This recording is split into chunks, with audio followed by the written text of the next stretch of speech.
الدجاج البلدي الاصيلي. وهذا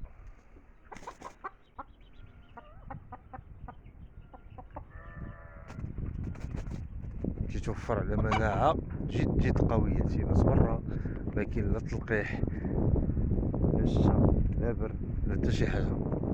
هذا هو الدجاج البلدي الاصيلي اللي كان عندنا في البادية، وراه انقرض دابا حاليا، راه منقرض.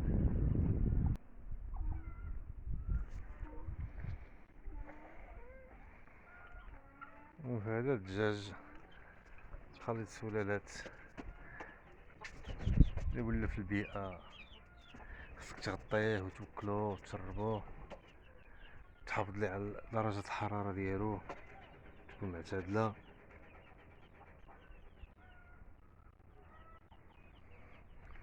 يعني كيف قلت لكم الدجاج ولا خاصة دابا الكليماتيزور، مبقاش الدجاج بلدي كيف ما كان.